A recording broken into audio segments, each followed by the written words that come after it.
Welcome to Nanak classes. दोस्तों, Nanak classes के YouTube channel पे आपका स्वागत है। आज हम चर्चा करेंगे परामर्श 5555, जिसमें आपको स्पेशल पूरे रीट के लिए ये तैयार की हुई है। उसमें टॉपिक है आरटी 2009। क्या है? आरटीई 2009 और 2011, उस पर चर्चा करेंगे। सबसे पहले आरटीई 2009 की चर्चा करें। देखिए किस प्रकार के क्वेश्चन है। संविधान के कौन से संशोधन के तहत संसद द्वारा शिक्षा का अधिकार को व्यक्ति के मूल अधिकार के रूप में सम्मिलित किया गया? तो वो है 86वां संविधान संशोधन 2002। और इसके लिए क्या जोड़ा गया? 86वां संविधान संशोधन 2002। बालकों का निःशुल्क और अनिवार्य शिक्षा का अधिकार अधिनियम 2009 संशोधन 2019 के तहत प्रत्येक शैक्षणिक वर्ष की समाप्ति पर किन कक्षाओं की नियमित परीक्षा ली जाएगी? तो वो है 5वीं और 8वीं। निःशुल्क और अनिवार्य बाल शिक्षा का अधिकार अधिनियम 2009 की धारा 29 की उपधारा ए द्वारा प्रदत्त शक्तियों का प्रयोग करते हुए केंद्र सरकार द्वारा किस संस्था को प्रारंभिक शिक्षा के लिए पाठ्य चर्चा और मूल्यांकन प्रविधि निर्धारित करने हेतु अधिकृत किया गया है? तो किसको किया गया? केंद्र सरकार द्वारा एनसीईआरटी को। किसको? एनसीईआरटी को। बालकों का निःशुल्क और अनिवार्य शिक्षा का अधिकार अधिनियम 2009 संशोधन 2017 के अनुसार एक अध्यापक जो 31 मार्च 2015 को नियुक्त है न्यूनतम योग्यता नहीं रखता, तो ऐसी योग्यता के समय अर्जित करेगा 4 वर्ष। देखो, ये 2010 में शुरू हुआ था, तो पहले 5 वर्ष की छूट थी, फिर 4 वर्ष की छूट दी। 2019 तक इसको रखा गया। निःशुल्क व अनिवार्य बाल शिक्षा अधिकार के अंतर्गत विद्यालय प्रबंधन समिति का गठन किया जाता है, जिसकी क्रियान्वयन समिति के सदस्य में कौन सम्मिलित नहीं होता है? देखो, धारा 21 पढ़ी है, एसएमसी का गठन होता है। तो विद्यालय का शिक्षक तो शामिल होता है, ठीक है। क्षेत्र का ईबीओ शामिल नहीं होता है। विद्यालय का प्रधानाध्यापक भी होता है, स्थानीय निकाय का चुना हुआ सदस्य भी होता है। बालकों का निःशुल्क व अनिवार्य शिक्षा का अधिकार अधिनियम 2009 संशोधन 2019 के अनुसार एक बच्चे को प्राथमिक शिक्षा पूर्ण होने तक किसी भी कक्षा में पीछे ले जाने का निर्णय लेने की क्षमता, यानी सक्षम कौन होता है? पीछे ले जाने में सक्षम कौन होता है? तो समुचित सरकार। शिक्षा का अधिकार कानून 2009 के तहत यदि कोई विद्यालय कैपिटेशन शुल्क लेता है, तब उसके लिए क्या दंड किए जाने का प्रावधान है? कैपिटेशन अगर कोई शुल्क लेता है, तो यानी ये धारा 13 पढ़ी थी आपने, तो उसके तहत है लिए गए प्रति व्यक्ति के शुल्क के 10 गुना अर्थदंड होता है। कौन सा शिक्षा का अधिकार कानून 2009 के संदर्भ में सही नहीं है? देखो, भाग 17 बच्चों की दंड से रक्षा करती है, बिल्कुल। भाग 14 प्रति व्यक्ति शुल्क संग्रहण का निषेध है, ये गलत है क्योंकि ये 13 में है। भाग 21 में विद्यालय प्रबंधन समिति है, ये भी सही है। भाग 28 शिक्षकों की निजी ट्यूशन को निषेध करता है, ये भी सही है, तो बी गलत है। निःशुल्क व अनिवार्य बाल शिक्षा का अधिकार अधिनियम 2009 में वर्णित समुचित सरकार के कर्तव्यों के अनुसार केंद्रीय सरकार का उत्तरदायित्व क्या होता है? तो शिक्षकों के प्रशिक्षण के लिए मानकों को विकसित लागू करना। कौन सा कथन शिक्षा का अधिकार अधिनियम 2009 के संबंध में सही नहीं है? देखो, धारा 26 कहती है कि विद्यालयों में शिक्षकों की रिक्तियों को भरने से संबंधित है। धारा 28 कहती है कि निजी तंत्र को प्रतिबंधित करती है, बिल्कुल। इसका अध्याय 2 पाठ्यक्रम व मूल्यांकन प्रक्रिया से संबंधित है, ये गलत है। अध्याय 2 पाठ्यक्रम से संबंधित नहीं है। और इसका अध्याय 6 बच्चों के अधिकारों के संरक्षण से संबंधित है, ये भी सही है, तो 3 नंबर गलत। फिर देखो, 70 के प्रारंभ से 31 अगस्त के मध्य कभी भी बालक ड्रॉप आउट हो जाता है, तो विद्यालय को सरकार द्वारा भुगतान की जाने वाली राशि की कितनी किस्तों का पुनर्भरण किया जाएगा? तो एक ही किस्त का। कितना? एक ही किस्त। अगला देखो, किस धारा के अंतर्गत बालक के शारीरिक दंड और मानसिक उत्पीड़न का प्रतिशोध व अपमानजनक शब्दों से संबोधन करने पर रोक है? तो धारा 17। फिर देखो, बच्चों के लिए मुफ्त व अनिवार्य शिक्षा कानून 2009 के निम्नलिखित में से किस भाग को बच्चों के लिए निःशुल्क व अनिवार्य शिक्षा कानून 2019 द्वारा संशोधित किया गया है? तो NIPPI 16 के तहत। फिर देखो, यानी भाग 16 के तहत शिक्षा का अधिकार अधिनियम 2009 के अनुसार विशेष आवश्यकता वाले बच्चों को पढ़ना चाहिए। विशेष आवश्यकता वाले बच्चों को पढ़ना चाहिए। समावेशी शिक्षा व्यवस्था में इस प्रावधान के साथ उनकी व्यक्तिगत आवश्यकताओं की पूर्ति की जा सके। भारत RTE एक्ट लागू करने वाला देश का कौन सा यानी कौन सा देश बन गया भारत विश्व का? तो भारत विश्व का बन गया 135वां। पहला था नॉर्वे। आरटीई एक्ट 2009 की किस धारा में विद्यालय प्रबंधन समिति का उल्लेख है? तो यह है धारा 21। आरटी एक्ट 2009 की कौन सी धारा में ये उल्लेख है कि राज्यों में प्रत्येक राज्य अपनी आरटी नियमावली बनाएगा? तो धारा 38 में, जैसे अपने राजस्थान में बनी हुई है आरटी 2011। आरटी एक्ट 2009 के अनुसार एक शैक्षणिक वर्ष में कक्षा 1 से 5 में कार्य दिवसों की व शिक्षण घंटों की न्यूनतम, बात कर रहे हैं किसकी? 1 से 5। तो 1 से 5 की बात करें तो 200 कार्य दिवस होते हैं और 800 घंटे होते हैं, और 6 से 8 में 220 कार्य दिवस और 1000 घंटे होते हैं। किसी प्राथमिक विद्यालय कक्षा 1 से 5 में 240 विद्यार्थियों का नामांकन है। आरटीई एक्ट के मानक अनुसार विद्यालय में शिक्षकों की संख्या कितनी होगी? तो ये पूछ रहा है 240। अब 240 जाएगा तो 7 शिक्षक और प्रधानाध्यापक होगा। शिक्षा का अधिकार अधिनियम 2009 की किस धारा में उल्लेख है कि सरकारी शिक्षक के द्वारा प्राइवेट ट्यूशन नहीं करवाई जाएगा? तो प्राइवेट ट्यूशन 28। देखो यही आएंगे, 28 पढ़ लो, 17 पढ़ लो, ठीक है, 10 पढ़ लो, ऐसे 21 पढ़ लो, ये सारी सारी धाराएं रटनी नहीं है सारी, पेपर में नहीं थी, कहीं सिंपल सी गलत करके आ जाओ। आरटी 2009 के अंतर्गत किसी भी अध्यापक को निम्न में से किस कार्य में नहीं लगाया जा सकता? जनगणना में तो लगाएंगे, आप अब लागोगे ना, लगते ही सबसे पहले जनगणना आपसे ही करवाएंगे। आपदा राहत कार्य में, चुनाव में आता है, प्लस पोलियो कार्यक्रम में नहीं होगा।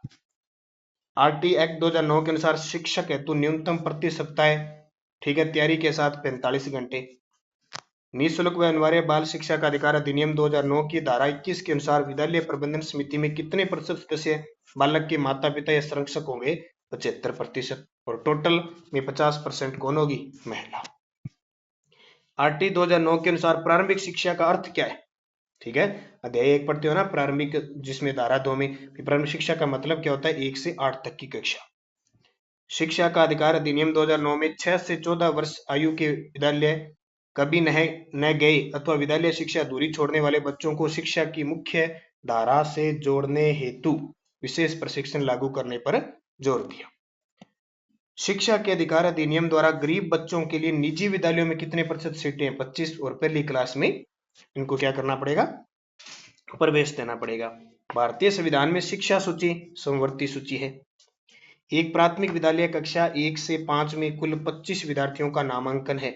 आरटीई एक्ट के अनुसार विद्यालय में न्यूनतम शिक्षकों की आवश्यकता कितनी होगी? ध्यान रखना, न्यूनतम 2 शिक्षक होते हैं। कितने? 2। हालांकि 30:1 है ना, तो न्यूनतम 2 शिक्षक होते हैं, क्योंकि अगर एक ही शिक्षक हो गया तो वो छुट्टी भी जाएगा तो बच्चे तो फिर वह खेतों में जाएंगे, इसका मतलब। इसलिए 2 तो होने चाहिए, ये रखा है, थोड़ा कॉमन सेंस भी आप लगाना।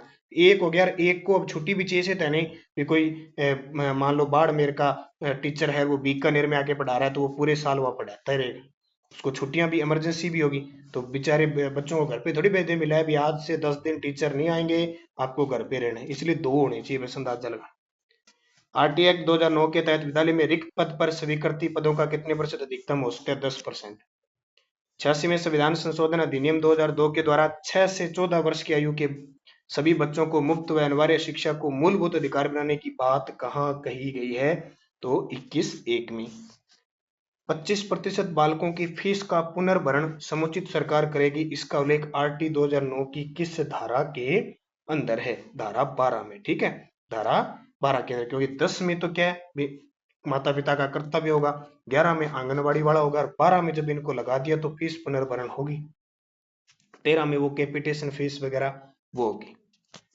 आंगनवाड़ी या बालवाड़ी 3 से 6 वर्ष तक के बच्चों के लिए खोले जाएंगे। आरटी एक्ट 2009 में इसका उल्लेख है 11 धारा। देखो 3 से स्टार्ट होती है क्लासें, ठीक है, 1 से स्टार्ट होती है 6 वर्ष से, उससे पहले 1 और 2 यानी पहली क्लास से पहले जो होगा वो आंगनवाड़ी वाला होगा।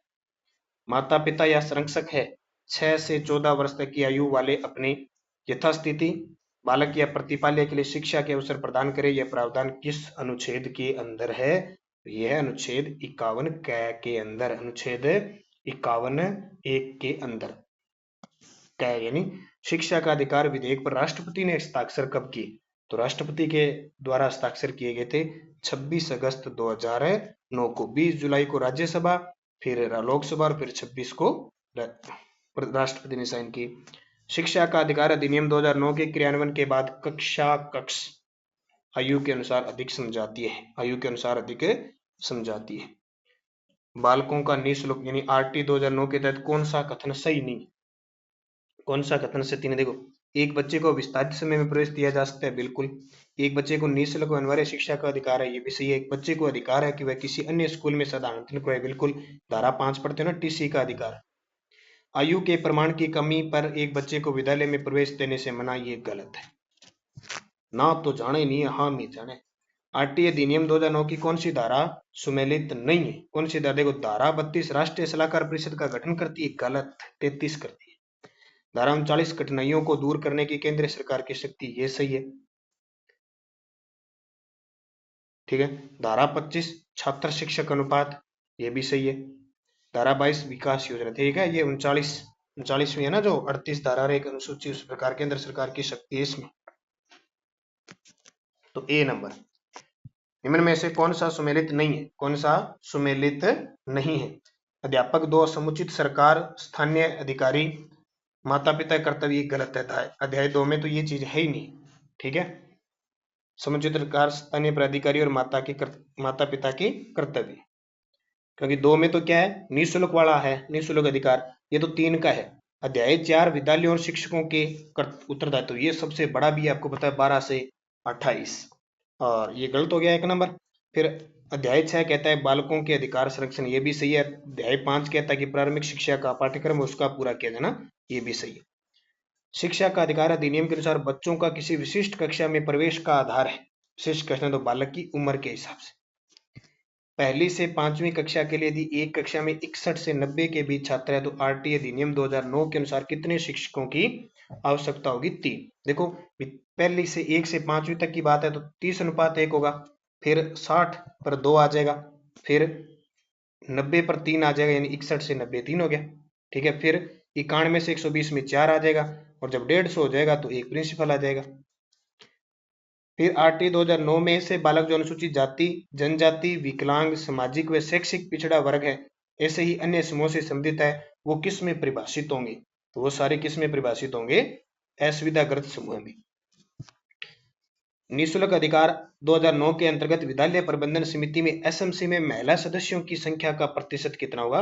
50%, यानी 16 सदस्य होंगे, उसमें 8 महिलाएं होनी चाहिए। 75% अभिभावक होते हैं। ठीक है। और अध्यक्ष होता है अभिभावक। तो ये इसको अच्छे तरीके से पढ़ना। तो ये अपनी पुस्तक में 42 क्वेश्चन थे आरटी 2009 के। ज्यादा गहराई से आपको नहीं पढ़ना, मुख्य चीजें आपको अध्याय कौन सा है, धारा कौन सी है, ये याद रहनी चाहिए।